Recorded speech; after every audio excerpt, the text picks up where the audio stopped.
Seorang pengurus pondok pesantren di Pati, Jawa Tengah diduga melakukan tindakan asusila terhadap puluhan santriwati di mana warga yang geram tak berpikir panjang dan langsung menggeruduk ponpes untuk meringkus pelaku.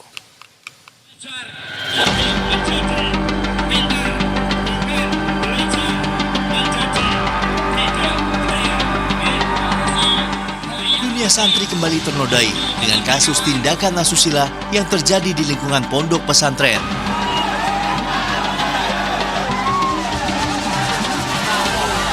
Mirisnya lagi, terduga pelaku merupakan tokoh agama yang juga diketahui sebagai pengasuh dari ponpes tersebut. Tidak main-main, menurut informasi, aksi bejat pelaku diketahui terjadi sejak 2 tahun silam dan jumlah korbannya mencapai 50 orang.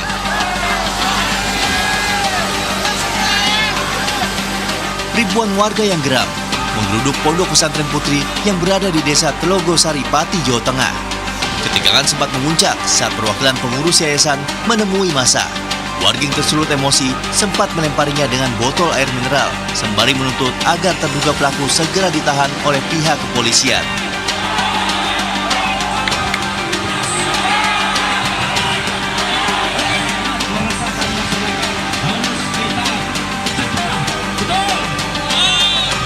Sudah sering, karena banyak ancaman dari pihak terkait atau dari pihak khususnya pengasuh, yaitu tersangka. Mungkin yang penyimpangannya apa aja, Mas? Penyimpangannya khususnya penipuan, pemerasan, dan pelecehan seksual. Sementara itu, petugas kepolisian yang berada di lokasi memastikan akan memfasilitasi aspirasi warga dan akan memproses kasus ini hingga tuntas. Informasi yang kita dapat bahwa kasus ini tahap penetapan tersangka, kemudian untuk menunggu proses lebih lanjut. Namun ini belum ditahan ya, Pak? Belum. Polisi mengimbau warga agar tetap tenang dan tidak melakukan tindakan main hakim sendiri.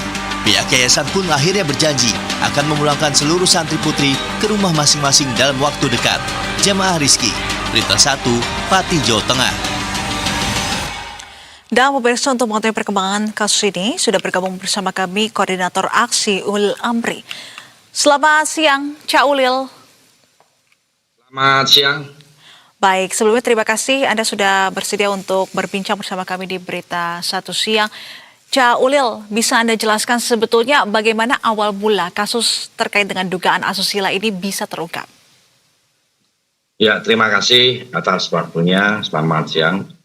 Aslinya masalah ini sudah lama muncul, cuman dalam penanganannya ya mungkin jalan di tempat.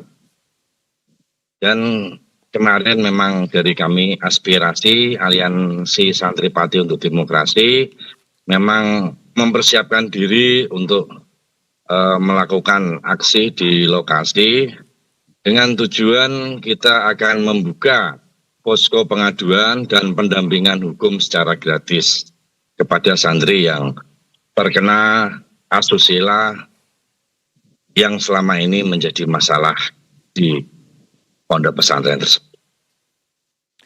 Baik, tadi Anda menyebutkan bahwa sebetulnya kasus ini sudah lama. Tepatnya ini berapa lama? Apakah sudah berlarut sampai bertahun-tahun? Dan pertama kali kasus ini diketahui oleh siapa pertama kali? Apakah dari korban atau santri sendiri yang kemudian melapor kepada pihak Anda atau seperti apa, Syaulil?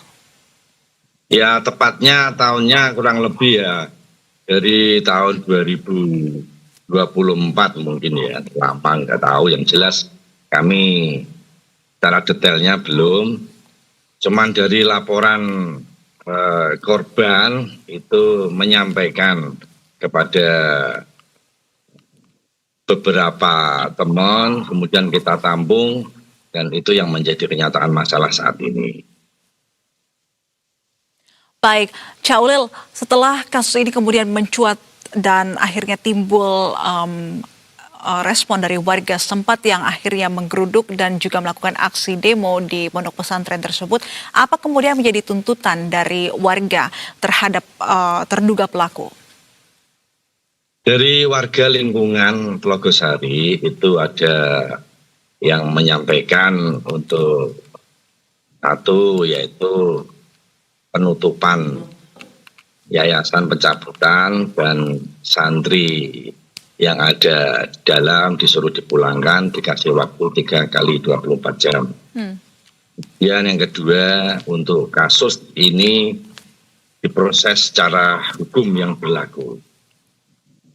Dan kami dari aspirasi memang membuat posko pengaduan dan bantuan hukum secara gratis kepada santri-santri yang merasa menjadi korban. Baik, jadi artinya memang warga menuntut agar selama proses hukum berjalan, santri atau pondok pesantren ini ditutup begitu. Apakah saat ini informasinya seluruh santri sudah dipulangkan, Cak Ulil?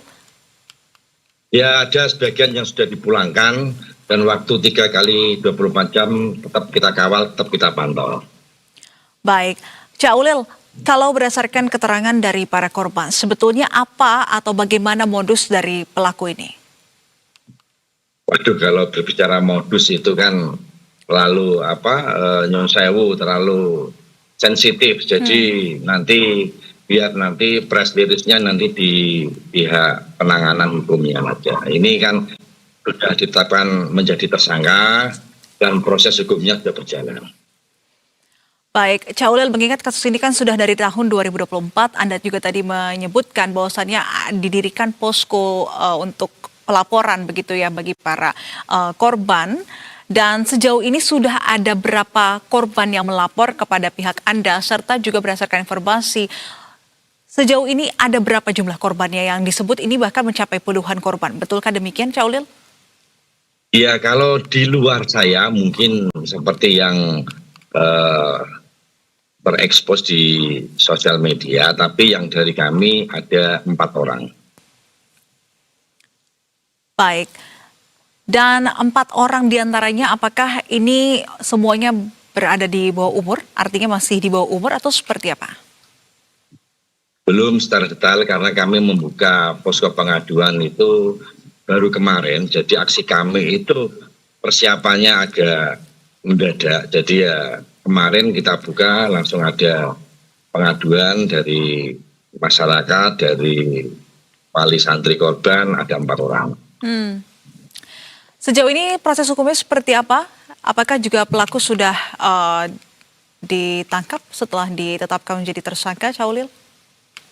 Sementara belum ditangkap, tapi penetapan tersangka sudah. Tinggal prosedur nanti dari pihak Polresta Pati, tahapannya tinggal nunggu saja infonya.